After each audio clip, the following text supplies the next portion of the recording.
ከገጽ 172 እስከ 190 በጠቅላላው ጉባኤ ላይ የማክሰኞ ግንቦት 17 ቀን ድራማ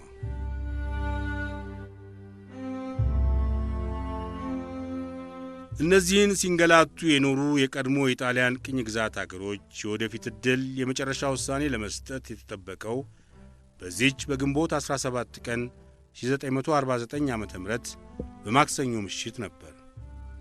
ሶቪየት ኅብረትና ሳቴሊቶቹ አረቦቹና እስያውያን ተቃውሟቸውን በማጠንከር በተለይ የሊቢያንና የሶማሌን ጉዳይ ለማሰናከል ቆርጠው ተነስተዋል። የላቲን አሜሪካ አገሮች ከፈረንሳይ ጋር ሆነው በተለይ የትሪፖሊታንያ አውራጃና የሞቃዲሾ ሶማሌ ለጣሊያን እንዲዳረጉ የድጋፍ ድምፃቸውን አስተባብረው ቀርበዋል። እንግሊዞች የሲረናይከን አውራጃ ይዞ ለመቆየት ያላቸው ፍላጎት ጽኑ ስለሆነ ሊቢያን በሚመለከት ጉዳይ ደጋፊዎች ሆነው ከተቆጠሩት አባል አገሮች መካከል አንዱ በድንገት ሐሳቡን በመለወጥ እንዳይከዳቸው ስጋት ቢኖራቸውም 90% የቀረበው መፍትሄ እንደሚጸድቅ ተስፋ አድርገዋል። በጠቅላላው ጉባኤ እንዲጸድቅ የቀረበው ዶክመንት ለእያንዳንዱ የቀድሞ ቅኝ ግዛት በየአገሩ እየለየ መፍትሄውን የሚደለድል ስለሆነ የተባበሩት መንግሥታት አባል አገሮች ለማጽደቅም ሆነ ለመሻር ድምፃቸውን የሚሰጡት በእያንዳንዱ አገር ጉዳይ ላይ ነበር።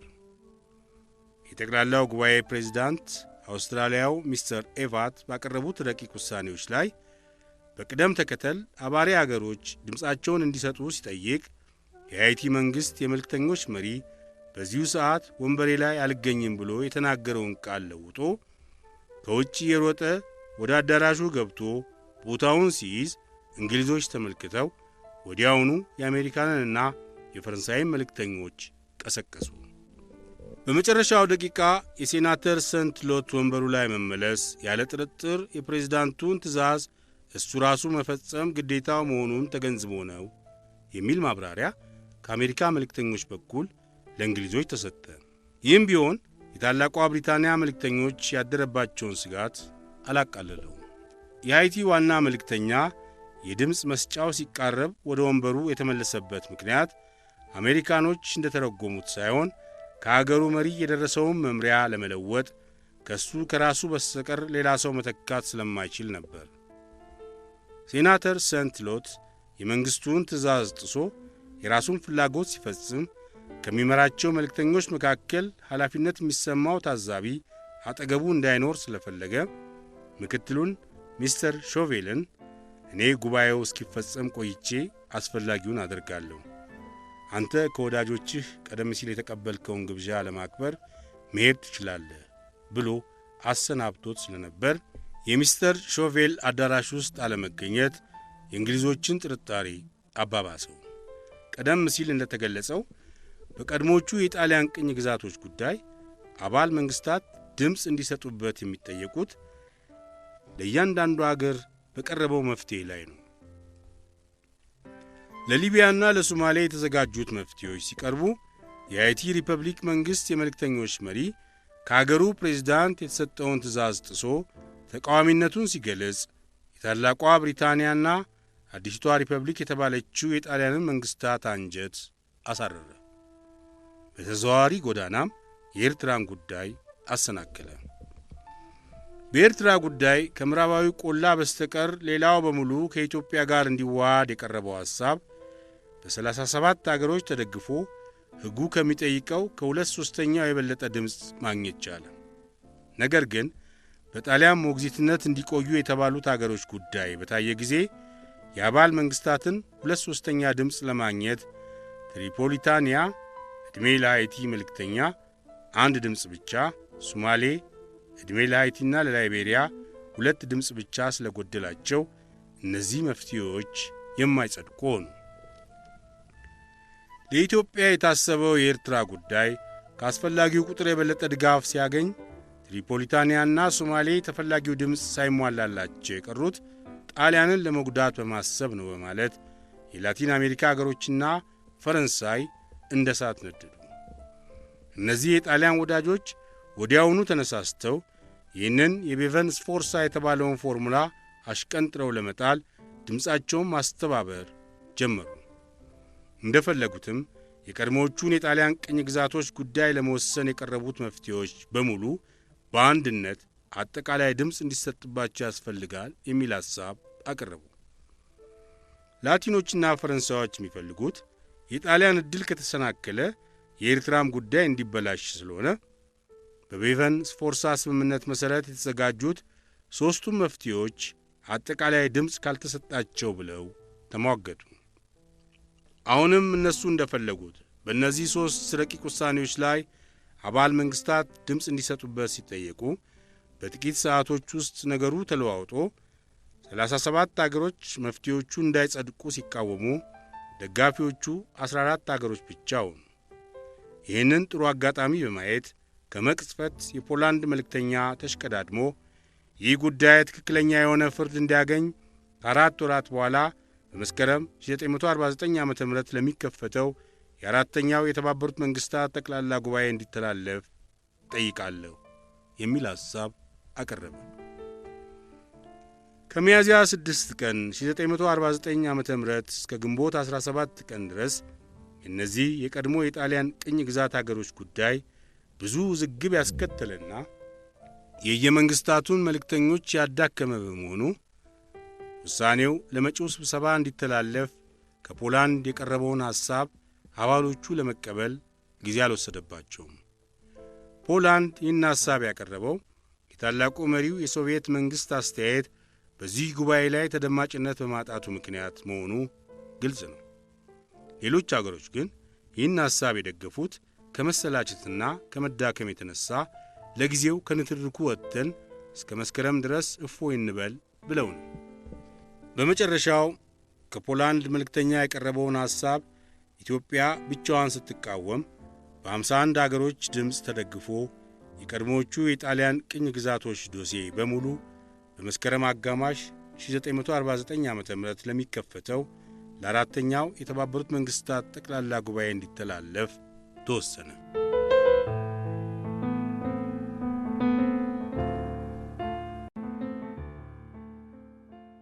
ዕድሜ ለሃይቲ መልእክተኛ የ1949 ዓ.ም የማክሰኞ ግንቦት 17 ዕለት በተባበሩት መንግሥታት ድርጅት ታሪክ ውስጥ ሊጠቀስ የሚገባ አንድ ድርጊት ሲፈጸም ታይቷል። ይኸውም ኮሎኒያሊስቶችና ኢምፔሪያሊስቶች፣ ሊበራሎችና ካፒታሊስቶች ለግል ጥቅማቸው እርስ በርሳቸው ቢተባበሩና ቢረዳዱም የድሆች አገሮች ሳይፈሩ አንድነታቸውን አጠንክረው ለጋራ አቋማቸው ከተሰለፉ በተባበሩት መንግሥታት ድርጅት ላይ የኃያላኑን ፍላጎት ለማክሸፍ የሚችሉ መሆናቸውን ነው። በቀድሞ የጄኔቭ መንግሥታት ማኅበር ዘመን ዳኝነቱ የሚፈጸመው ለታላላቆቹ በሚመች ሕግ ስለነበረ ኢትዮጵያ ያ ሁሉ ግፍ ሲፈጸምባት ፍርድ ይታይላት አልተባለም። በኢትዮጵያ ላይ የደረሰው በደል ትምህርት ሆኖ በሁለተኛው የዓለም ጦርነት ፍጻሜ ላይ በ1945 ዓ.ም በሚያዝያ ወር የተባበሩት መንግሥታት ድርጅት እንደገና ሲወለድ መብት ለሁሉም እኩል እንዲሆን የመተዳደሪያው ደንብ ቢገልጽም የአንድ ትንሽና የደሃ አገር የተቃውሞ ድምፅ የታላላቆቹን ጥቅም እስከዚህ የሚያበላሽ ይሆናል ተብሎ የታሰበበት አይመስልም። በቀድሞቹ የጣሊያን ቅኝ ግዛቶች ጉዳይ ግንቦት 17 ቀን 1949 ዓ.ም በተባበሩት መንግሥታት ሸንጎ የሃይቲ መንግሥት ዋና መልእክተኛ ሴናተር ሰንት ሎት የወሰደው እርምጃና የደረሰው ሁኔታ ምሳሌነቱ ጠቃሚ ነው።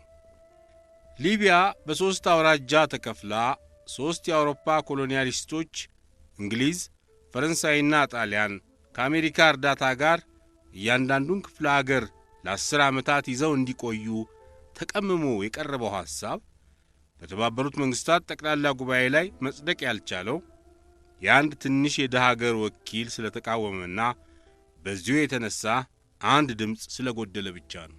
ሴናተር ሰንት ሎትስ የተባለው የሃይቲ ሪፐብሊክ ዋና መልእክተኛ ከሀገሩ መሪ ከሚስተር ኤስቲሜ ዱማርሴ የተሰጠውን ትእዛዝ ጥሶ የኮሎኒያሊስቶቹን ዕድል ያከሸፈው ጣሊያን ወደ ሊቢያ እንዳትመለስ አጥብቀው የሚቃወሙት የአረብ አገሮች በገንዘብ ገዝተውት ነው ተብሎ በሰፊው ታምኗል። የሃይቲው ዋና መልእክተኛ ይህን ከፍተኛ እርምጃ የወሰደው እንደ ሐሜታው በገንዘብ ተደልሎም ከሆነ የተገዛው በኮሎኒያሊስቶቹ ሳይሆን እነሱን የሚቃወሙ በመልማት ላይ በሚገኙ አገሮች ስለሆነ ወገኖቹን ለመጉዳት ያደረገው ኃጢአት የለም። ወይም ደግሞ ጉቦ ሳይቀበል ለድሆች ሕዝቦች የመቆርቆር ስሜቱ ገፋፍቶት የወሰደው እርምጃ ከሆነ ላስገኘው ውጤት በሊቢያ ምድር አንድ ሐውልት እንዲቆምለት ያስፈልግ ነበር። የዚህ ሰው ተቃዋሚነት ባልተጠበቀ መንገድ በድንገት ብቅ ባይል ኖሮ ሊቢያ በ3 ኮሎኒያሊስቶች ተከፍላ ቢያንስ ለ10 ዓመታት የቅኝ አስተዳደርን ፍዳ ትቀበል ነበር። በተለይም ያ እንደዚያ ከጣሊያን እጅ አስጥሉን እያለ ጩኸቱን ያሰማው የትሪፖሊታንያ ሕዝብ የሮማ መንግሥት ተመልሶ እንዳይገባበት በሩን የዘጋለት የሃይቲ ዋና መልእክተኛ መሆኑን ታሪክ ሊያስታውሰው ይገባል። የታሰበው ይበላሽብኛል ብሎ ያልጠበቀው የጣሊያን መንግሥትና ሕዝብ መራራው ዜና ሲደርሰው እውነት ነው ብሎ መቀበል ጨርሶ አልቻለም። ጣሊያኖች ችኩል በሆነው መንፈሳቸው ገና ከመጀመሪያው ኤርነስት ቤቨንና ካርሎስ ፎርሳ ስለ ቀድሞቹ ኮሎኒዎች መፍትሔ ጉዳይ ሎንደን ላይ በተስማሙ ጊዜ መንግሥታቸው ተዋግቶ ድል ያገኘ ይመስል በያለበት መፈንጠዝ ጀምረው ነበር። ሶማሌና ትሪፖሊታንያ ተመልሰው እጃችን ይሆናሉ፣ ከኤርትራም አስመራና ምጽዋን ዜጎቻችን ያስተዳድራሉ በማለት በራዲዮ ያስተጋቡት ፕሮፓጋንዳ በመጨረሻው ተመልሶ ቅስማቸውን እንደሚሰብረው አርቀው አላሰቡም። የዴጋስፓሪ መንግሥት ሙሶሎኒን በቅን በማገልገል በቅኝ አስተዳደር ሥራ ኤክስፔሪያንሳቸው የዳበረውን እና ኤንሪኮ ቼሩሊን ይዞ ለሞቃዲሾ ሶማሌና ለትሪፖሊታንያ የሚደለደሉትን ሹማምንት መምረጥ ጀምሮ ነበር። የተባበሩት መንግሥታት በተለይ ያቋቋመው ንዑስ ኮሚቴ 15 በቬቨንስ ፎርሳ ስምምነት መሠረት ያዘጋጀው ረቂቅ ውሳኔ በዋናው ኮሚሲዮን ጸድቆ ለጠቅላላው ጉባኤ የመጨረሻ ውሳኔ ሲቀርብ በጣሊያኖች በኩል ያለቀለት ጉዳይ ሆኖ ስለተቆጠረ በሮማ ከተማ የደስታው በዓል የሚከበርበት ፕሮግራም በሚገባ ተዘጋጅቶ ርችቱን ለመተኮስ ከኒውዮርክ የሚተላለፈው ዜና ይጠበቅ ነበር። ዕድሜ ለሃይቲ ባልታሰበ መንገድ ጣሊያን ለትሪፖሊታንያም ሆነ ለሶማሌ መመለስ በቂ ድምፅ ሳታገኝ ቀረች ተብሎ ሲነገር በመንግሥቱና በሕዝቡ ላይ የደረሰውን ድንጋጤና ብስጭት መለካት አልተቻለም። የጣሊያን ወዳጆች በሚገኙበት በላቲን አሜሪካ የጂኦግራፊ ክልል ውስጥ የሚኖር የአንድ ትንሽ ጥቁር አገር መልእክተኛ በመቃወሙ ብቻ የተባበሩት መንግሥታት ዳኞች የጣሊያንን ፍላጎት የማይፈጽሙበትን ምክንያት ለመቀበል ሕዝቡ አልተዘጋጀም። ይህንንም የመሰለ ችግር ደርሶ የጣሊያን ዕድል ሊሰናከል ይችል ይሆናል የሚል ጥርጣሬም አልነበረም። በጄኔቭ የመንግሥታት ማኅበር ዘመን የጣሊያን ሕዝብ የሚያስታውሰው ኃይለኛው ደካማውን ሲያጠቃ እንጂ የአንድ ትንሽ አገር አስተያየት የሚደመጥ ሆኖ የታላላቆቹን ጥቅም ሲያሰናክል አይደለም። ሙሶሎኒ በኃይሉ ተመርኩዞ ኢትዮጵያን በጦር ሲወጋና ነጻነቷን ሲገፍ የመንግሥታት ማኅበር አባሎች የቀዳማዊ ኃይለ ሥላሴን አቤቱታ ለማዳመጥ አለመፈለጋቸውን የጣሊያን ሕዝብ በትክክል ያውቃል። ከጄኔቭ ዘመን ከ13 ዓመት በኋላ በተባበሩት መንግሥታት አቋም አባል አገሮች ሁሉ ጌቶቹም ሆኑ ድሆቹ እኩል ድምፅና እኩል መብት አላቸው ተብሎ የሚነገረውን በፋሺስት ሲረገጥ የኖረው የጣሊያን ሕዝብ ጊዜው ያፈለቀው የዴሞክራሲ ሥርዓት ነው ብሎ ለመቀበል አልቻለም። ጣሊያን ወደ ቅኝ ግዛቶቿ እንዳትመለስ ሳይወሰን በመቅረቱ በሮማ የፖለቲካ አደባባይ ላይ ከቀኝ ፋሺስቶች፣ ከግራ ኮሚኒስቶች የዴጋስፓሪን መንግሥት አስጨንቀው በማንገላታት ከምዕራባውያን በተለይም ከአንግሎ አሜሪካኖች ጋር በማናቸውም ረገድ የሚያደርገውን ትብብር እንዲያቆም ጠየቁት። የውጭ ጉዳይ ሚኒስትሩ ካርሎስ ፎርሳም ያደረገው ጥረት ሁሉ ስለከሸፈበት የሥራ መልቀቂያ ደብዳቤን አቀርባለሁ እስከ ማለት ደርሶ ነበር። በተባበሩት መንግስታት ድርጅት በደረሰው ሁኔታ ከሁሉ ይበልጥ የደጋስፓሪን መንግስት ብስጭት ላይ የጣለው ለኢትዮጵያ የታሰበው የኤርትራ ጉዳይ ከፍተኛ ድጋፍ ሲያገኝ ጣሊያን ሊቢያንና ሶማሌን ለማስመለስ አስፈላጊው ድምፅ ሳይሟላለት ቀረ እየተባለ የተነዛው ወሬ ነው። ካርሎስ ፎርሳ በሮማ ላለው ለአሜሪካ አምባሳደር ሲያስረዳ ለኤርትራ የቀረበው ሐሳብ 2/3ኛውን የድጋፍ ድምፅ ሊያገኝ የቻለው በኢትዮጵያ ምክንያት አይደለም። ጣሊያንን ለመርዳት ለትሪፖሊታንያና ለሶማሌ ጉዳይ ወዳጆቻችን የላቲን አሜሪካ አገሮች ድምፃቸውን ሲሰጡ ኤርትራንም አብረው እንዲደግፉ እኛ በጠየቅናቸው መሠረት የተፈጸመ ነው ብሏል። ስፎርሳ የተናገረው ሐሰት አይደለም። የጣሊያን መንግሥት ትሪፖሊታንያና ሶማሌ እንዲመለሱለት ከወዳጆቹ ከላቲን አሜሪካ አገሮች የሚያገኘው ድጋፍ የኤርትራንም ጉዳይ እንዲጨምር የቤቨን ስፎርሳ ስምምነት የሚጠይቅ ስለሆነ ግንቦት 17 ቀን በጠቅላላው ጉባኤ ላይ የተካሄደው የድምፅ አሰጣጥ ስፎርሳ እንደተናገረው መፈጸሙ እውነት ነው። ይህም የተደረገው ኢትዮጵያን ለመርዳት ተፈልጎ ሳይሆን ትሪፖሊታንያና ሶማሌን ለጣሊያን ለመዳረግ ለኤርትራም የቀረበው መፍትሔ አብሮ ከመጽደቅ በስተቀር ሌላ ምርጫ ስላልነበረ ነው።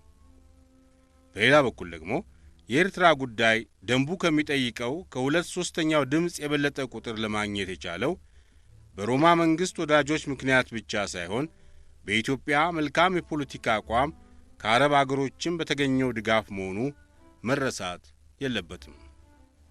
በዚያን ዘመን የተባበሩት መንግሥታት ድርጅት የሚካሄደው እንደና አርጀንቲና የመሳሰሉት አገሮች በሚፈጽሙት የማወናበድ ዘዴ ባይሆን ኖሮ ደንቡ የሚጠይቀውን ከፍተኛ የድምፅ ብልጫ ያገኘው የኤርትራ ጉዳይ ጸድቆ ሌሎቹ ያልተሟላላቸው የሊቢያና የሶማሌ ጉዳዮች በቀጠሮ ሊተላለፉ በተገባ ነበር። ነገር ግን እኔ ከሞትኩ ሰርዶ አይብቀል እንደተባለው የጣሊያን ዕድል በመሰናከሉ የኤርትራ ጉዳይም ለብቻው ውሳኔ እንዲያገኝና ኢትዮጵያ እንድትደሰስ ስላልተፈለገ የሁሉም ጉዳይ ለመስከረም 1949 ዓ.ም እንደገና እንዲታይ በቀጠሮ ተላለፈ።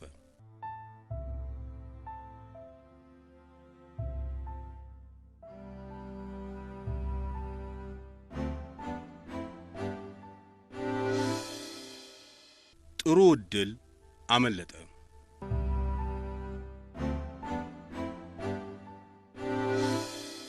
ጥሩ ዕድል አመለጠ የሚለውን ቃል የተጠቀመው በተባበሩት መንግሥታት ድርጅት የታላቋ ብሪታንያ የመልእክተኞች መሪ የቤቨን ስፎርሳ ስምምነት ሳይጸድቅ የቀረበትን ምክንያት ለማስረዳት ባቀረበው ራፖር ነው። በንዑስ ኮሚቴ 15ና በዋናው ኮሚሲዮን ጸድቆ ለጠቅላላው ጉባኤ የመጨረሻ ውሳኔ የቀረበው የቀድሞቹ የጣሊያን ኮሎኒዎች መፍትሔ 2/3ኛውን የአባል አገሮች የድጋፍ ድምፅ እንዲያገኝ የታላቋ ብሪታንያ መንግሥት መልእክተኞች ያደረጉት ድካም ወሰን አልነበረውም። የአረብ መንግሥታት ከእስላም አገሮች ጋር ሆነው በጣሊያን ላይ የነዙት የጥላቻ ንግግር የሚማርክ በመሆኑ በዋናው ኮሚሲዮን ላይ ድጋፋቸውን የሰጡ ወይም አብስቴንሽን ያደረጉ አንዳንድ አገሮች ጠቅላላው ጉባኤ ላይ ሲቀርቡ በተለይ በትሪፖሊታንያና በሶማሌ ጉዳይ አቋማቸውን መለወጥ ፈለጉ። የኤርትራ የሲረናይከም ሆነ የፌዘን ጉዳይ አላሳሰባቸውም። ይልቁንም ኤርትራን የሚመለከተው ክፍል ኢትዮጵያ ከአረብ አገሮችም ድጋፍ ስለቀረበላት ከ2/3ኛው ቁጥር የበለጠ ድምፅ አግኝታ ነበር። ትልቁ ችግር በጣሊያን ላይ ያለው ጥላቻ በመሆኑ እንግሊዞች ያላቸውን ኃይል በሙሉ በመጠቀም ብዙ ጥረት ቢያደርጉም በትሪፖሊታንያ ጉዳይ ሳይታሰብ በድንገት የተፈጠረው የሃይቲ መልእክተኛ ተቃውሞ አንድ ድምፅ ስላስጎደለ ውሳኔው ወደቀ። የታላቋ ብሪታንያ የመልእክተኞች መሪ በሰጠው ራፖር የእኛ እርዳታ ሳይጨመርበት የጣሊያን ጉዳይ ብቻውን ቀርቦ ቢሆን ኖሮ በአንድ ብቻ ሳይሆን 10 ጊዜ እጥፍ በሆነ ድምፅ ይወድቅ ነበር ብሏል። ከታላቋ ብሪታንያ መልእክተኞች መካከል አንዳንዶቹ የደረሰውን ሁኔታ ሲመራመሩ የቤቨን ስፎርሳ ፎርሙላ ሳይጸድቅ የቀረው በሃይቲ መልእክተኛ ምክንያት ብቻ ሳይሆን ኢትዮጵያ፣ ላይቤሪያና ህንድ የወሰዱት አቋም እንቅፋት ሆኖ ነው በማለት ቅሬታቸውን ገልጸዋል። በተለይ የኢትዮጵያ መልእክተኞች መሪ አክሊሉ ሀብተወልድ ኤርትራን ማግኘት የመጀመሪያው ግቡ ስለሆነ በጣም ወዳጁ የሆነውን ላይቤሪያን አግባብቶ በትሪፖሊታንያ ጉዳይ አብስቴንሽን በማድረግ ፈንታ ድጋፍ ቢሰጥ፣ በሶማሌ ጉዳይ ከመቃወም ይልቅ ድምፅ ሳይሰጥ ቢቀር ኖሮ የሃይቲ በመጨረሻ ደቂቃ ክዳት የህንድ ማወላወል የቀረበው መፍትሔ ከመጽደቅ አያግደውም ነበር የሚል ትችት ሰጥተዋል። ይህ አስተያየት ትክክል አልነበረም ለማለት ቀላል አይሆንም። ሆኖም በኢትዮጵያ ቦታ ቆሞ ጉዳዩን ማበጠር ያስፈልጋል። ስለዚሁ ጉዳይ የእንግሊዝ መልእክተኞች መሪ ጥልቅ የሆነ ምርምር አድርጎ በራፖሩ ላይ የገለጸው አስተያየት ቢጠቀስ መልሱን በሚገባ ያብራራል። አክሊሉ ሀብተወልድ በትሪፖሊታንያ ጉዳይ ድምፁን ከተቃዋሚነት ወደ አብስቴንሽን የለወጠው የታላቋ ብሪታንያ የመልእክተኞች መሪ በጠየቀው መሠረት ነው። የሥራ ጓደኞቻችን እንዳጠኑት አብስቴን በማድረግ ፈንታ ኢትዮጵያ ድጋፍ ሰጥታ ቢሆን ኖሮ በእርግጥ የትሪፖሊታንያ ጉዳይ ያልቅ ነበር። ነገር ግን በኢትዮጵያ በኩል ይህ እርምጃ ቢወሰድ በኤርትራ ጉዳይ የአረቦቹንና የእስላም አገሮቹን ጠላትነት ለመቋቋም አክሊሉ ሀብተወልድ የሚያጋጥመውን ከባድ ችግር መገንዘብ አለብን። እንዲሁም በሶማሌ ጉዳይ አክሊሉ ከተቃዋሚነት ወደ አብስቴንሽን ድምፁን ይለውጣል ለማለት ጨርሶ አይታሰብም። ስለዚሁ ጉዳይ ባለፈው ግንቦት 14 ቀን 1949 ዓ.ም አክሊሉ ሐሳቡን ሲገልጽልን የጣሊያንን ወደ ሶማሌ መመለስ ኢትዮጵያ ካልደገፈች ኤርትራን አታገኝም ከተባለ ግፉን እንቀበላለን እንጂ ሐሳባችንን አንለውጥም ብሎናል። በሦስተኛው የተባበሩት መንግሥታት ጠቅላላ ጉባኤ ላይ ያሰብነውና የደከምንበት ጉዳይ የተሰናከለው ምንም እንኳን የሃይቲ መልእክተኛ ከአገሩ መሪ የተሰጠውን መመሪያ ጥሶ በመቃወሙ ምክንያት ቢሆንም ከዚሁ ጋር አያይዘን መገንዘብ ያለብን የድርጅቱ አባል አገሮች በጣሊያን ላይ ያላቸው ጥላቻ እጅግ ከፍ ያለ መሆኑን ነው። በሚቀጥለው መስከረም 1949 ዓ.ም በሚደረገው በአራተኛው ጠቅላላ ጉባኤ ላይ መንገዳችንን መለወጥ አለብን።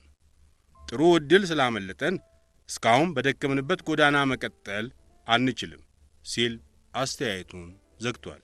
በሎንዶን የተቀመመው የቤቨን ስፎርሳ ስምምነት በተባበሩት መንግሥታት ድርጅት ሳይጸድቅ የቀረበት ምክንያት ሲመረመር የሃይቲ ክዳት፣ የህንድ ማወላወል፣ የኢትዮጵያ ብሔራዊ ስሜት አሰናክሎት ነው እየተባለ ከሚቀርበው ትችት ይልቅ የዱቼ ሙሶሎኒ አገር በጣም የተጠላ ከመሆኑም በላይ የአዲሲቷ ጣሊያን መንግሥት አርቆ ባለማሰብ ባደረገው ፍሬቢስ ፕሮፓጋንዳ ምክንያት ነው ብለው እንግሊዞች አምነዋል። የተባበሩት መንግሥታት የሦስተኛው ዓመታዊ ጠቅላላ ጉባኤ ከተፈጸመ በኋላ የታላቋ ብሪታንያ የውጭ ጉዳይ ሚኒስትር ኤርነስት ቤቨን ግንቦት 31 ቀን 1949 ዓ.ም የጣሊያንን አምባሳደር ጠርቶ የተሰማውን ቅሬታ እንደሚከተለው ገልጾለታል። የቅኝ ግዛቶቹ ጉዳይ ያ ሁሉ ድካም ተደርጎበት መጨረሻው ሳያምር የቀረው በጣሊያን መንግሥት በኩል የተነዙት ፍሬቢስ ፕሮፓጋንዳዎች ባመረቱት ውጤቶች ነው። ለችግሩ መፍትሔ እንዲሆን ኮምት ስፎርሳና እኔ ተወያይተን የተስማማንባቸው መሠረታዊ ቁም ነገሮች በይፋ ተገልጠው የፕሮፓጋንዳ መጠቀሚያ እንዲሆኑ ማድረግ አይገባም ነበር። በትሪፖሊታንያና በሶማሌ ጣሊያን እንዲመለስ ስምምነት ስለተገኘ በቅርቡ አስተዳዳሪዎቻችሁ ይመጡላችኋል እየተባለ በራዲዮ የተነዛው አጉል ፕሮፓጋንዳ ሕዝቡ በጣሊያን ላይ ያለውን የጥላቻ ስሜት በከፍተኛ ሁኔታ ስላገነፈለው የአረቦችንና የእስላም አገሮችን ተቃውሞ አስተባበረ። በተለይ የአረብ አገሮች ታላቋ ብሪታንያ ትሪፖሊታንያን ለጣሊያን መልሳ ለመስጠት በመዶለቷ እናዝናለን በማለት ከፍ ያለ ቅሬታ አድሮባቸዋል። በብዙ ድካም ተቀነባብሮ ለተባበሩት መንግሥታት ጠቅላላ ጉባኤ የቀረበው ውሳኔ የወደቀበትን ምክንያት ከዚህ በላይ በተገለጸው አኳኋን ካስረዳ በኋላ የእንግሊዝ የውጭ ጉዳይ ሚኒስትር ሐሳቡን ሲዘጋ ከእንግዲህ ወዲህ በእኔና በኮምት ስፎርሳ መካከል የተደረገው ስምምነት ሞቶ ቀብሩ ተፈጽሟል።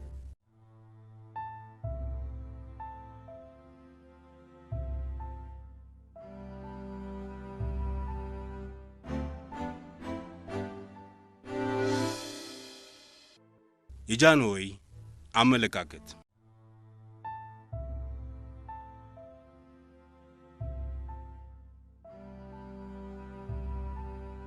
ስለ ኤርትራ ዋና ጉዳያችን ይሄ የቤቨን ስፎርሳ መስማማት በተባለው ነገር ልባችን ሙሉ በሙሉ አለመደሰቱን ታውቃለህ። ሆኖም ግማሹን እጃችን አድርገን ሌላውን ወደፊት መታገል ይበጃል ብለህ ያቀረብከውን ሐሳብ ተመልክተን እንድትገፋበት ፈቅደንልሃል። ቀዳማዊ ኃይለ ሥላሴ ግንቦት 12 ቀን 1949 ዓመተ ምህረት። ይህ ከዚህ በላይ የተጠቀሰውን የንጉሠ ነገሥቱን መሪ ቃል አቶ አክሊሉ ደህና አድርገው ያስታውሳሉ። ቀዳማዊ ኃይለ ሥላሴ ሙሉ በሙሉ ባይደሰቱም ኢትዮጵያ በግንቦት ወር 1949 ዓመተ ምህረት የቤቨን ስፎርሳን ፎርሙላን ከመቀበል በስተቀር ሌላ ምርጫ አልነበራትም። ይሁን እንጂ በጃንሆይ አካባቢ የሚተራመሱ ልዩ ልዩ ሐሳቦችም ነበሩ። አቶ አክሊሉን ለመቃወም አንዳንዶቹ የሚሰነዝሩት ሐሳብ ኢትዮጵያ በዓለም ዳኞች ፊት የምታቆመው ደህና ጠበቃ ቢኖራት ኖሮ የኤርትራ ግዛት በክርስቲያንና በእስላም ሃይማኖት ተከፋፍሎ እንዲኖር የቀረበውን ሐሳብ ማፍረስ ይቻል ነበር ብለው ይዳንታሉ። ሌሎች ደግሞ ኤርትራን ለማስመለስ ከእንግሊዞች ጋር የተሳሰረ የወዳጅነት ውል እንዲኖር ያስፈልጋል፣ ኤርትራን እናንተ በሚመስላችሁ ዘዴ መልሱልን ተብሎ ለእንግሊዞች አደራ ቢሰጣቸው እነሱ ይፈጽሙልን ነበር። አሁን በወልደ ጊዮርጊስና በአክሊሉ የተያዘው ትልቁ ሥራ ከእንግሊዞች ጋር መቃቃርን ማስፋፋት ስለሆነ ጃንሆይ ብዙ ችግር ወድቆባቸዋል የሚል ሐሜታ ይነዛሉ። በጣም ጥቂቶቹ ኤርትራን እናስመልሳለን እየተባለ የሚደረገው ሩጫና የሚፈሰው ገንዘብ አላግባብ ነው፣ ኢትዮጵያ የባህር በር ስለሌላት ለመሰልጠን አትችልም ተብሎ ከታመነበት በጦርነትም ሆነ ወይም በሰላም ጎዳና አሰብን ከወሎ ጋር አቀላቅሎ መያዝ ብቻ ይበቃ ነበር እያሉ የሚደረገውን ጥረት ያጥላላሉ።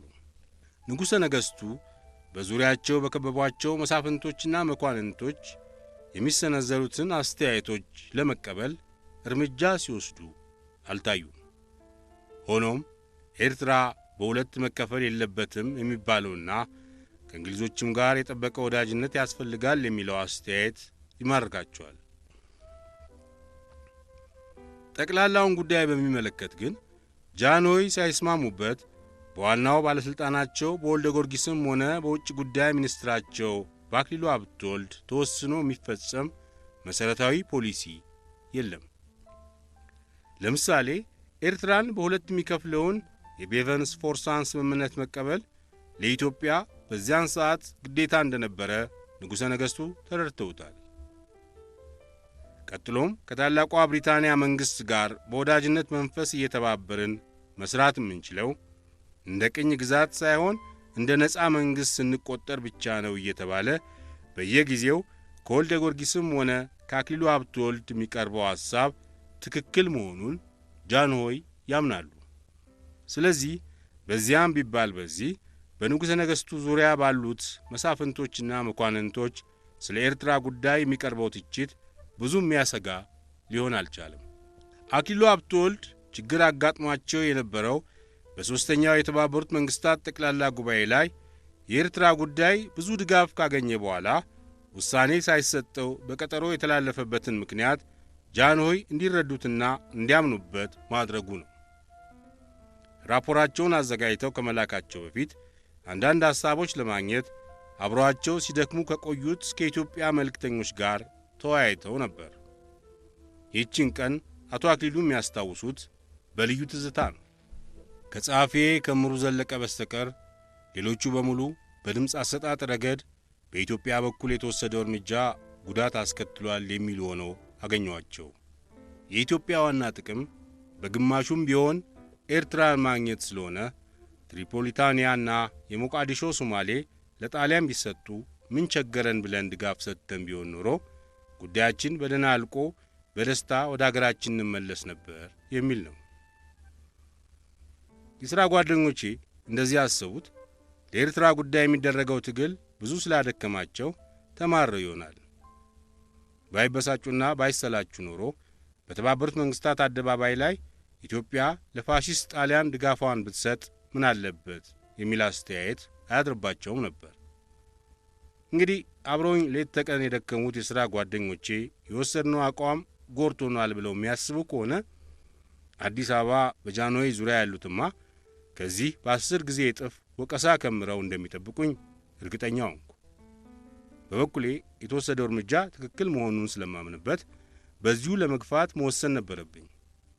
ጃንሆይም በጉባኤው ላይ የተካሄደውን እውነተኛውን ጉዳይ እንዲረዱት በቴሌግራም አጭር ራፖር እልካለሁ ብለው አቶ አክሊሉ ወሰኑ። ከኢትዮጵያ መልእክተኞች መሪ ለንጉሠ ነገሥቱ የተላከው ራፖር ፍሬ ነገሩ የሚከተለው ነበር። በቪቨን ስፎርሳ ስምምነት መሠረት ለእያንዳንዱ የቀድሞ የጣሊያን ቅኝ ግዛት የተዘጋጀው መፍትሔ ለጠቅላላው ጉባኤ ሲቀርብ የኤርትራ ጉዳይ ብቻውን በጣም ከፍተኛ የሆነውን ከ2/3 ቁጥር በላይ የድጋፍ ድምፅ አግኝቶ ነበር። ነገር ግን ለሊቢያና ለሶማሌ የተዘጋጁት መፍትሄዎች ደንቡ የሚጠይቀውን የ2/3 የድጋፍ ድምፅ ባለማግኘታቸው የቀድሞቹ የጣሊያን ኮሎኒዎች ጉዳይ በጠቅላላው የኤርትራም ጭምር በመጪው መስከረም ወር በሚከፈተው በአራተኛው የተባበሩት መንግሥታት ጠቅላላ ጉባኤ ላይ ውሳኔ እንዲሰጣቸው በቀጠሮ ተላልፈዋል። ይህ ሊደርስ የቻለው በትሪፖሊታንያና በሶማሌ ጉዳይ በዋናው ኮሚስዮን ውሳኔዎችን የደገፉ አንዳንድ አገሮች በጠቅላላው ጉባኤ ላይ ሐሳባቸውን ለውጠው ወደ ተቃዋሚነት በመዛወራቸው ነው። ይኸውም አንደኛ፣ በሊቢያ ጉዳይ ትሪፖሊታንያ ለጣሊያን እንዳይሰጥ የአይቲ መልእክተኛ ከመንግሥቱ መሪ የተሰጠውን ትእዛዝ ጥሶ አረቦቹን ለመደገፍ ድምፁን በመለወጡ ሲሆን፣ ሁለተኛ፣ በሶማሌ ጉዳይ ደግሞ ላይቤሪያና ህንድ ከእኛ ጋር ሆነው ጣሊያንን በመቃወማቸው ነው። ለኢትዮጵያ ከፍተኛውን ድጋፍ ያገኘው የኤርትራ ጉዳይ ከሌሎች ተለይቶ ለብቻው እንዲጸድቅ አብዛኛዎቹ የመንግሥታት አባሎች ባለመስማማታቸው ለመስከረም እንዲተላለፍ የተሰጠውን ቀጠሮ ከመቀበል በስተቀር ሌላ ማድረግ አልቻልንም። በደረሰው ሁኔታ ኢትዮጵያ ብቻ ሳትሆን እንግሊዞችም ብዙ የለፉበትን የሲረናይከን አውራጃ ባለማግኘታቸው በጣም አዝነዋል። አሜሪካኖቹም እጅግ ተገርመዋል። በልማዱ በዋናው ኮሚስዮን ላይ ስምምነት ተገኝቶ የተወሰነ ጉዳይ ጠቅላላ ጉባኤ ላይ ሲደርስ እክል ይገጥመዋል ተብሎ አይታሰብም ነበር። የኤርትራ ጉዳይ ከፍተኛውን የድጋፍ ድምፅ ሲያገኝ ጣሊያን ወደ ትሪፖሊታንያም ሆነ ወደ ሶማሌ እንዳትመለስ ስለታገደች ንዴት ብቻ ሳይሆን ኀፍረትም አድሮባታል። ወዳጆቿ ፈረንሳይና የላቲን አሜሪካ አገሮችም የጣሊያን ማፈር የእነሱም ጭምር ሆኖ ስለታያቸው ብስጭታቸው ወሰን አጥቷል። አረቦቹና የእስላም አገሮች በትብብራችን ጣሊያንን ድል አደረግን ብለው ከመጠን በላይ ተደስተዋል። ሶቪየት ኅብረትና ወገኖቹ በእነሱ ተቃዋሚነት የእንግሊዝና የአሜሪካ ጥቅም ታገደ በማለት በሰፊው ፎክረዋል። በኒውዮርክ የተመደብነው የኢትዮጵያ መልእክተኞች ከጃንሆይ የተሰጠንን መምሪያ ተከትለን የተሻለንን ሁሉ የፈጸምን ይመስለኛል። በተባበሩት መንግሥታት ያደረግነው ሙግት በኤርትራ ጥያቄያችን ከፍተኛውን ድጋፍ አግኝቶልን ነበር። ሳይጸድቅልን የተላለፈው በሌሎች ምክንያት ነው። አሁንም ቀጠሯችን ለመስከረም ስለሆነ ከዚያ በፊት ማድረግ የሚገባንን ፕላን አዘጋጅቼ አዲስ አበባ እንደተመለስኩ ለጃንሆይ አቀርባለሁ። የጃንሆይ መልካም ፈቃድ ቢሆን ወደ አዲስ አበባ ስመለስ እግረ መንገዴን ሎንዶን ላይ ቆሜ ለመስከረም ስለተቀበልነው ቀጠሮ ከእንግሊዝ የውጭ ጉዳይ ሚኒስትር ጋር ለመነጋገር አስቤያለሁ። አክሊሉ ሀብተወልድ በሦስተኛው የተባበሩት መንግሥታት ድርጅት ጠቅላላ ስብሰባ ላይ ስለ ቀድሞቹ የጣሊያን ቅኝ ግዛቶች መፍትሔ የወሰዱት አቋም ልዩ ልዩ ትርጉም እየተሰጠው ቀዳማዊ ኃይለ ሥላሴን እንዳያስቆጣ ስጋት ቢያድርባቸውም ወደ ገነተ ልዑል ቤተ መንግሥት ባስተላለፉት ራፖር የደረሰውን ትክክለኛ ሁኔታ በሚገባ አስረድተዋል። አንድ ሳምንት ባልሞላ ጊዜ ውስጥ ከንጉሠ ነገሥቱ ለአቶ አክሊሉ የተሰጠው መልስ የሠራኸው ስህተት ነው ወይም ይህን አጉድለሃል የሚል ግልጽ ወቀሳ ወይም ግሳጼ የያዘ ባይሆንም ጣሊያንን ለማጥቃት ሲባል በኢትዮጵያ መልእክተኛ በኩል የተወሰደው አቋም ጃንሆይን እንዳላረካቸው ይታያል። ይድረስ ለአቶ አክሊሉ ሀብተወልድ በሰፊው የላክልን ቴሌግራም ደረሰን። ለሊቢያና ለሶማሌ ወደፊት ዕድል በተባበሩት መንግሥታት ስብሰባ ላይ የቀረበው ሐሳብ በቂ ድጋፍ በማጣቱ ምክንያት ስንጨነቅበት የሰነበትነው የኤርትራም ዋና ጉዳያችን ሳይወሰንልን በቀጠሮ መተላለፉን ሰምተን እኛም አዝነናል። የሊቢያ ጉዳይ የወደቀው የአይቲ መልእክተኛ በድንገት ተነስቶ ድጋፍ በመንሳቱ ሲሆን የሶማሌ ደግሞ አንተና ላይቤሪያ ህንድን ጨምራችሁ በመቃወማችሁ መሆኑን ከቴሌግራምህ ተረድተነዋል።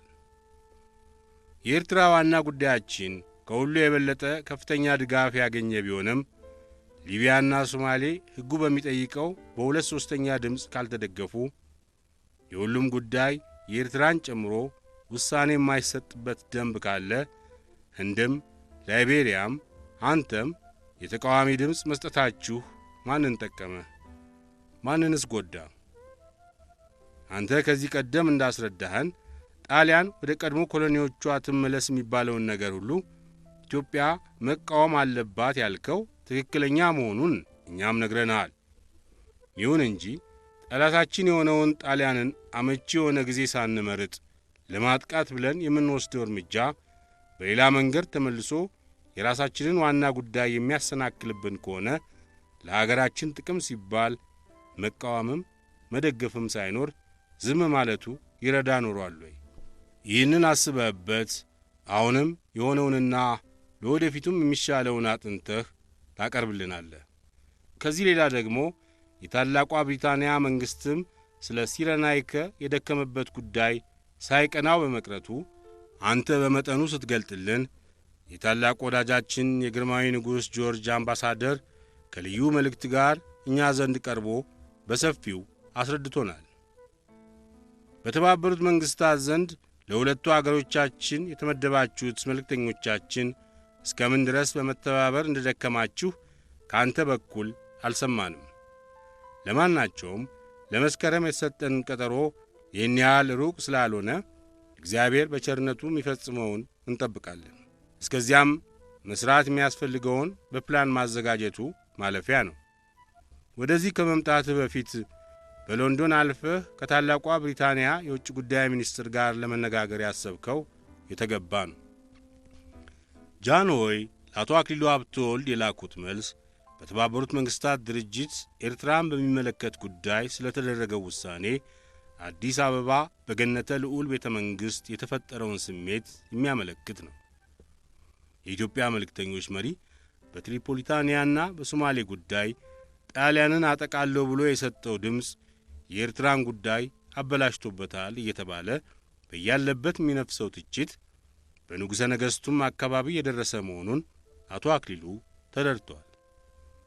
ቀጥሎም በተባበሩት መንግሥታት ድርጅት ካለው የታላቋ ብሪታንያ መልእክተኛ ጋር አቶ አክሊሉ ጥሩ መግባባት ፈጥረው በኅብረት ሰርተዋል ወይ የሚለው ጥያቄ መልስ የሚጠብቅ መሆኑ ግልጽ ነው። አዲስ አበባ ያለው የእንግሊዝ አምባሳደር ዳንኤል ላሴል ከግንቦት 14 ቀን 1949 ዓ.ም ጀምሮ አቶ አክሊሉ ሀብተወልድ ከእንግሊዝ መልእክተኛ ጋር በቅርብ እየተባበሩ እንዲሰሩ ከንጉሠ ነገሥቱ ትእዛዝ ተላልፎላቸዋል እያለ በቴሌግራም ለሎንዶንና ለኒውዮርክ እየደጋገመ ይገልጽ ነበር። ቀጥሎም አክሊሉ ሀብተወልድ በተሰጣቸው ትእዛዝ መሠረት እንዴት አድርገው እንደሚሰሩ በአስቸኳይ ይገለጽልኝ እያለ ይወተውት ነበር። በኢትዮጵያ ንጉሠ ነገሥት ዘንድ የታላቋ ብሪታንያ አምባሳደር ዳንኤል ላሴል አዲስ አበባ በኖረበት ዘመን ለአቶ አክሊሉ ቅን መንፈስ አልነበረውም። በአምባሳደሩ አስተያየት በታላቋ ብሪታንያና በኢትዮጵያ መካከል ላለው ግንኙነት አስቸጋሪዎቹ ወይም እንቅፋቶቹ ወልደ ጊዮርጊስና አክሊሉ ሀብተወልድ ናቸው። በሦስተኛው የተባበሩት መንግሥታት ጠቅላላ ጉባኤ ላይ የቀድሞቹ የጣሊያን ኮሎኒዎች ጉዳይ እንደታሰበው ሳይፈጸም የቀረው በአቶ አክሊሉ አለመተባበር መሆኑን በኒውዮርክ ያለው የእንግሊዝ መልእክተኞች መሪ በጽሑፍ ቢያስታውቅ ንጉሠ ነገሥቱ የውጭ ጉዳይ ሚኒስትራቸውን እንዲለውጡ ማድረግ ይቻላል ብሎ ያልማል። በኢትዮጵያ ካሉት የተማሪ ወጣቶቹም ውስጥ አቶ ይልማ ዴሬሳ ከገንዘብ ወደ ውጭ ጉዳይ ቢዛወሩ ጥሩ ዕድል ነው ብሎ ያምናል። ምስኪን ላሴል በኢትዮጵያ ጉዳይ ይልማ ዴሬሳም ቢሆኑ በእንግሊዞች ላይ ከፍ ያለ ቅሬታ ስላላቸው የሚበገሩ አለመሆናቸውን አያውቅም። አቶ አክሊሉን ከውጭ ጉዳይ ለማስነሳት ይረዳኛል ብሎ ከሎንዶን የሚጠብቀው ደብዳቤ ሰኔ 4 ቀን 1949 ዓ.ም በመካከለኛው ምስራቅና በአፍሪካ ጉዳይ ዳይሬክተር በሚስተር ክሎተን ተፈርሞ የተላከለት ቃል የሚከተለው ነበር። አክሊሉ ከእኛ ጋር እየተመካከረ እንዲሠራ ከንጉሠ ነገሥቱ ትእዛዝ የደረሰው ወይም ያልደረሰው መሆኑን ማወቅ አልቻልንም። አክሊሉ ላይ ያየነው መንፈስ ያው እንደ ድሮ ራሱ እየወሰነ የሚሠራ መስሎ ነው። ሆኖም በጉባኤው ሥራ ላይ ከእንግሊዝ መልእክተኞች ጋር ጥሩ ግንኙነት እንዲኖር አድርጓል። ለምሳሌ በትሪፖሊታንያ ጉዳይ በመቃወም ፋንታ የአብስቴንሽን ድምፅ ብትሰጥ ይረዳናል ብለን የጠየቅነውን ፈጽሞልናል። ስለ አክሊሉ ጉዳይ ከአሜሪካ መልእክተኞች ጋር ስንነጋገር የተስማማነው አንድ ነገር አለ። እስካሁን ድረስ አክሊሉ በየስብሰባው ላይ የሚገልጻቸው አስተያየቶችና የሚወስዳቸው አቋሞች የአገሩን ክብር ለመጠበቅ በብሔራዊ ስሜቱ ስለሆነ እኛ የምንፈልገውን ሁሉ ባለመከተሉ ልንወቅሰው አይገባም ብለናል። ከዚሁ ጋር ደግሞ ከአንግሎ አሜሪካኖች ላይ አክሊሉ ከፍ ያለ ጥላቻ አለው እየተባለ የሚነፍሰውን ወሬ አልተቀበልነውም። የሚወራው ሁሉ መሠረት የሌለው መሆኑን ለፈረንሳዩ መልእክተኛ ለኩፍ ደ ሙርቪል የሰጠው መልስ ያስረዳል። በእኛ አስተያየት አክሊሉ አንዱን ከአንዱ እያበላለጠ የሚደግፍ ወይም የሚቃወም አለመሆኑን ተገንዝበናል። በጠቅላላው አንተ በተለይ ላቀረብክልን ጥያቄ በጉባኤው ሥራ ላይ አክሊሉ ከእኛ ጋር የነበረው ግንኙነት በወዳጅነት መንፈስ ላይ የተመሠረተ ስለነበረ የታላቋ ብሪታንያ መንግሥት በተደረገው ትብብር መደሰቱን ለንጉሠ ነገሥት ቀዳማዊ ኃይለ ሥላሴ እንድትገልጽላቸው እንጠይቃለን። ይህ ከዚህ በላይ የተገለጸው አስተያየት የእንግሊዝ አምባሳደር ሲደርሰው ያልጠበቀውና ያላሰበው በመሆኑ እጅግ ሳይገረምና ሳይደነግጥ አልቀረም። ግንቦት 18 ቀን 1949 ዓ.ም የተባበሩት መንግሥታት ጉባኤ ሥራውን ሲፈጽም ከእንግሊዝ መልእክተኞች መካከል አንዳንዶቹ ባቀረቡት አስተያየት ኢትዮጵያ የወሰደችው አቋም ጎድቷል ማለታቸው ይታወሳል። በአዲስ አበባ የታላቋ ብሪታንያ አምባሳደርም ውጤቱ የተሰናከለው አቶ አክሊሉ በትሪፖሊታንያ እና በሶማሌ ጉዳይ ከእንግሊዝ የቀረበውን መፍትሔ ሳይደግፉ በመቅረታቸው ነው ብሎ ለንጉሠ ነገሥት ቀዳማዊ ኃይለ ሥላሴ በረጅሙ አስረድቷል። ጃንሆይም ለአቶ አክሊሉ በላኩት መልእክት ጣሊያንን ለማጥቃት የሚደረገው ጥረት በሌላ መንገድ ተመልሶ የራሳችንን ጉዳይ የሚያበላሽብን ከሆነ የሚል ቃል የሰነዘሩት ስለ ጉዳዩ ከአምባሳደር ላሴል በቀረበላቸው መረጃ መሠረት መሆኑ ግልጽ ነው። በሁለት ሳምንት ጊዜ ውስጥ ከእንግሊዝ የውጭ ጉዳይ ሚኒስቴር ስለ ቀዳማዊ ኃይለ ሥላሴ ዋና መልእክተኛ ከፍተኛ ግምት የተሰጠበት ደብዳቤ ሲመጣ አምባሳደሩ ደብቆ አላስቀረም። በዚያው የአቶ አክሊሉን ሥራ በነቀፈበት አንደበቱ ከንጉሠ ነገሥቱ ዙፋን እንደገና ቀርቦ የታላቋ ብሪታንያ መንግሥት ስለ ኢትዮጵያ መልእክተኞች መሪ የሰጠውን መልካም አስተያየት በሥርዓት አቅርበዋል።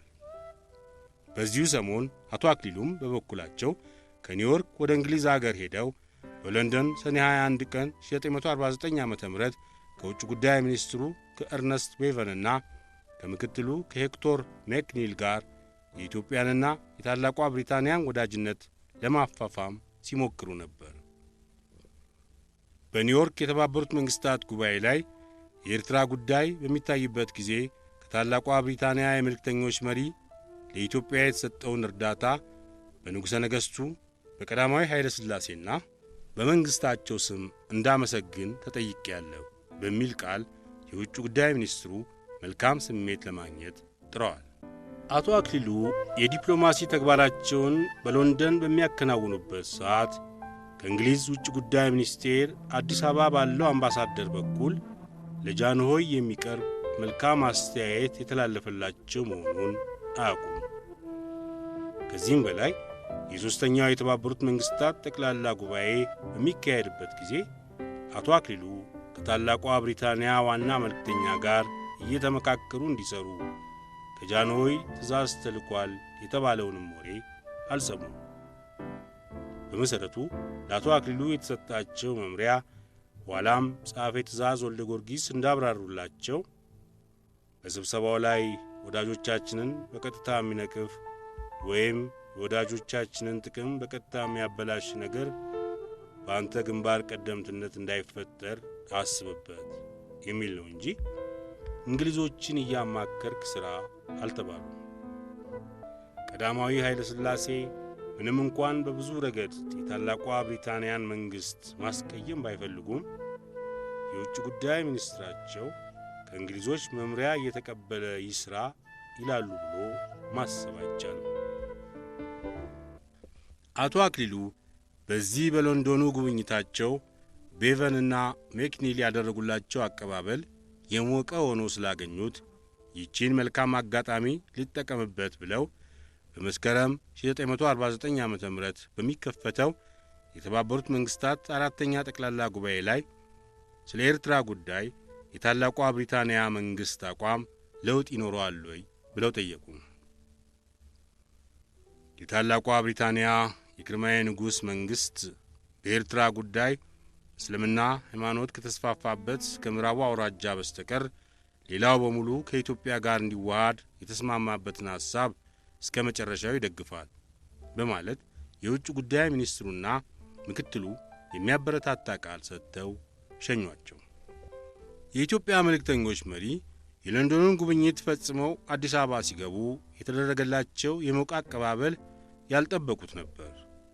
አንድ ጊዜ በታኅሳስ ወር 1967 ዓ.ም በደብረ ዘይት የረፍት ቤታቸው ሆነው ስለዚሁ ጉዳይ አንስተው ትዝ የሚላቸውን ሲተርኩ አክሊሉ ሀብተወልድ እንዲህ አሉ።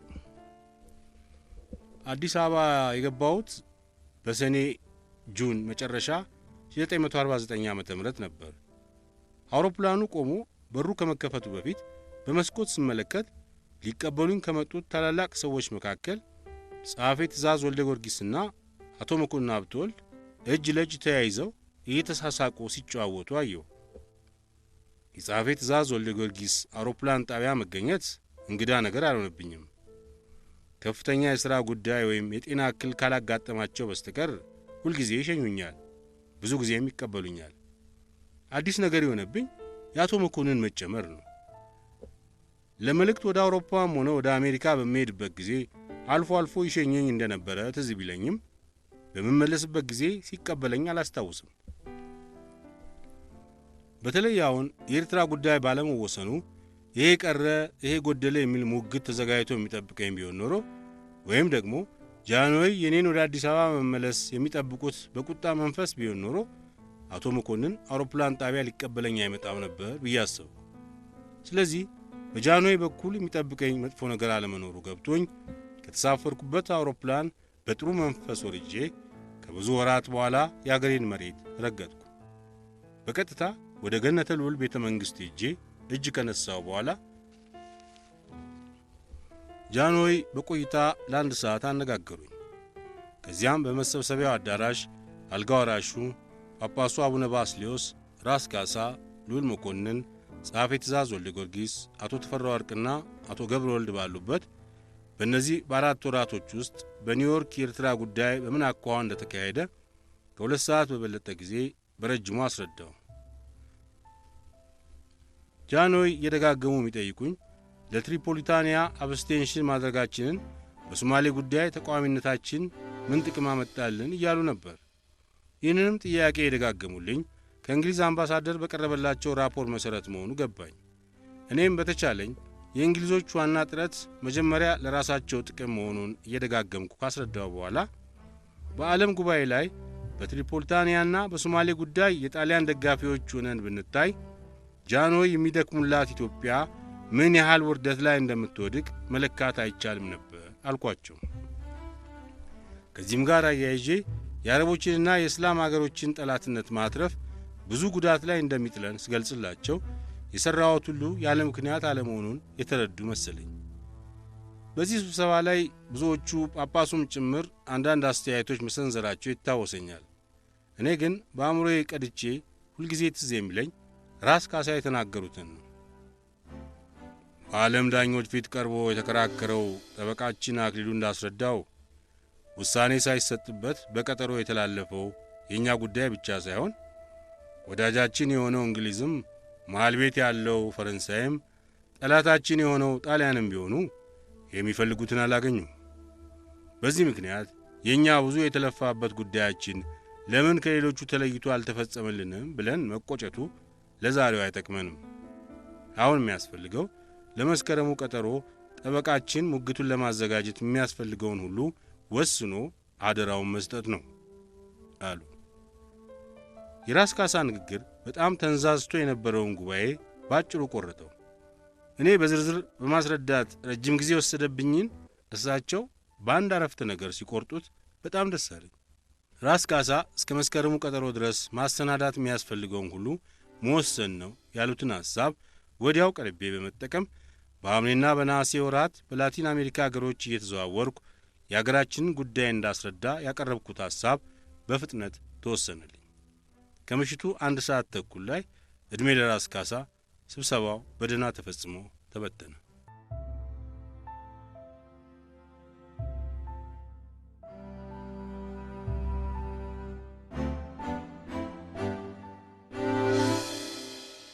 የጓደኞች ትችት።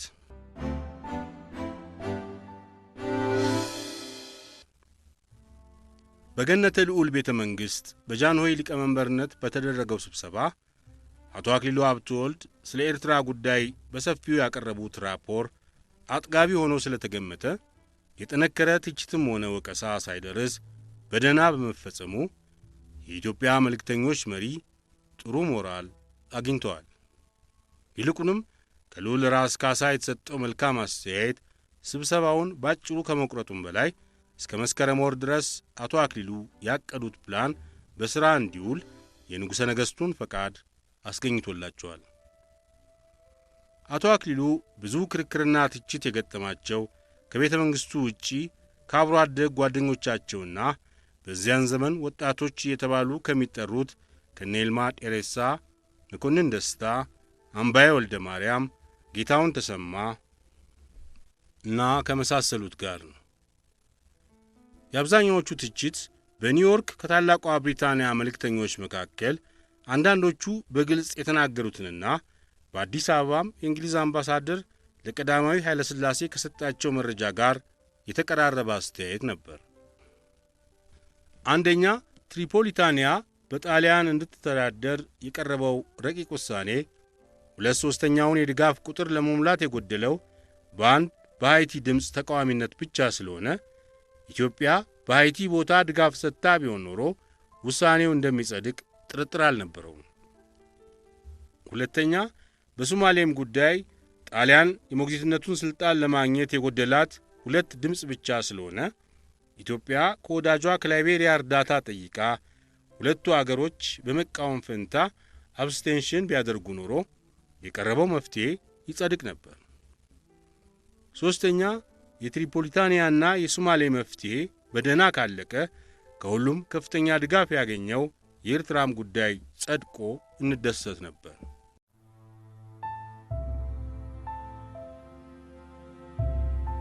በፖለቲካ ውድማ ላይ የሚፈለገውን ምርት ለመሰብሰብ አንዳንድ ጊዜ ከአቋምም ሆነ ከእምነት ሸርተት ማለት ግዴታ ይሆናል። የኤርትራን ጉዳይ ለማስፈጸም አደራውን የተቀበለው የኢትዮጵያ መልእክተኞች መሪ ጣሊያንን ለማጥቃት የደገነውን መሳሪያ ለጊዜው አፈሙዙን አዘቅዝቆ ለጥቅሙ ቢያስብ ውጤቱ ያምርለት ነበር በሚል አስተያየት የአቶ አክሊሉ አብሮ አደግ ወዳጆችና የሥራ ጓደኞች ስሜታቸውን ገለጹላቸው። ይህን የመሳሰለው አስተሳሰብ ለኢትዮጵያ መልእክተኞች መሪ አዲስ ነገር አልሆነባቸውም። በቤተ መንግሥቱ አካባቢ አጉል ጀግንነት እየተባለ መተቸቱን ሰምተዋል። እንግሊዞችም ሆኑ አሜሪካኖች በኦፊሴል አውጥተው አይናገሩት እንጂ በተባበሩት መንግሥታት ጉባኤ ላይ ኢትዮጵያ የወሰደችው አቋም ሪዞሉሽኑን ለማሳለፍ አልረዳም ብለው ውስጥ ውስጡን መቆጨታቸውን ይገነዘባሉ። አብረዋቸው በመልእክተኝነት የደከሙትም የሥራ ጓደኞቻቸው ጣሊያንን ለማጥቃት ስናተኩር ጉዳያችን ሳይፈጸም ቀረ በማለት የተሰማቸውን ሐዘን ያስታውሳሉ። ይሁን እንጂ ለእነዚህ ሁሉ በነቀፌታም ሆነ በቅሬታ መልክ ለቀረቡላቸው አስተያየቶች አክሊሉ ሀብተወልድ በሰጡት ሰፊ ማብራሪያ አንድም ጊዜ የሠራሁት ቆጭቶኛል ወይም ተሳስቻለሁ አላሉ።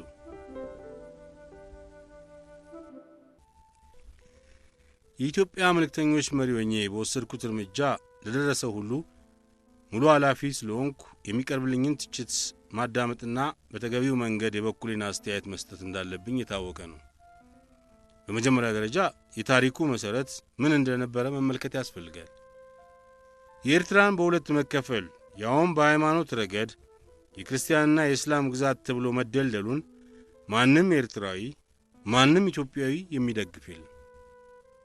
በተለይ የኤርትራ ሕዝብ ስሜት እንደታየው እንኳንስ ከኢትዮጵያ ጋር አንድነትን በሚያምኑት ወገኖች ቀርቶ ኢትዮጵያን አንፈልግም የሚሉትም ጥቂቶችም ቢሆኑ የኤርትራን በሁለት መከፈል አጥብቀው ይቃወማሉ። ከቀዳማዊ ኃይለ ሥላሴ የተሰጠኝም ኃላፊነት ኤርትራ ከእናት አገሯ ከኢትዮጵያ እንድትቀላቀል ነው እንጂ አገሩን በሁለት ለማስከፈልና ገሚሱን ለሱዳን አስረክቦ ቀሪውን ለመውሰድ አልነበረም። የቤቨን ስፎርሳን ስምምነት በኢትዮጵያ ስም የተቀበልነውም ግዴታ ሆኖብን ነው። በዚያች ሰዓት ይህን ስምምነት አንቀበልም ብለን ብንጋተር ኖሮ እንግዲያውስ ጣሊያን ኤርትራ ተመልሳ በሞግዚትነት ታስተዳድር ብለው እንግሊዝና አሜሪካ ያስወስኑብን ነበር።